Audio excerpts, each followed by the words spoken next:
Monetisation impact problem వచ్చింది, monetisation పోయింది.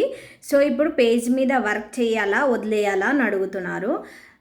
అండి, మనం పేజ్ని బిల్డ్ చేసుకోవడానికే మనకి చాలా టైం పట్టింది. 3 to 4 months పట్టింది. ఆ 3 to 4 monthsలో మనకి 100K ఫాలోవర్స్ వరకు వచ్చారు. అంటే 3 to 4 months. మళ్ళీ కొత్త పేజ్ మీద వర్క్ చేస్తే మళ్ళీ అంత టైమే పడుతుంది. సో మళ్ళీ ఎర్న్ చేసే వరకు అంత టైం పడుతుంది. సో ఏం ప్రాబ్లం లేకుండా మీరు వేరే పేజ్ని క్రియేట్ చేసుకొని దాని మీద వర్క్ చేసుకుంటూ దీనిపైన కూడా ఇఫ్ మీకు ఈ పేజ్ కావాలి, జెన్యూన్ ఉంది, 100K ఫాలోవర్స్ ఉన్నారు, సో వేస్ట్ అయిపోతుంది కదా.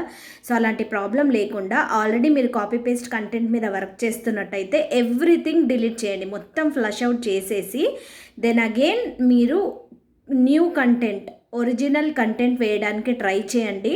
డైలీ ఒక లైవ్ అయితే రండి అండ్ ఒరిజినల్ కంటెంట్ వేసుకుంటూ ఉండండి.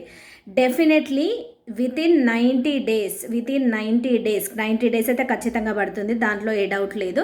సో వితిన్ 90 days ఆ ఛానల్ అన్నది మళ్ళీ మానిటైజ్ అవుతుంది, పక్కా మానిటైజ్ అవుతుంది. నేను ఆల్రెడీ ఫేస్బుక్ వాళ్ళతో కూడా మాట్లాడాను. సో డెఫినెట్లీ మానిటైజ్ అవుతుంది. దాంట్లో మీరే గమనిస్తారు మీరు పర్ఫార్మెన్స్ ఎలా ఉంది అన్నది. సో ఒరిజినల్ కంటెంట్ వేసుకుంటూ ఉండండి. Okay, so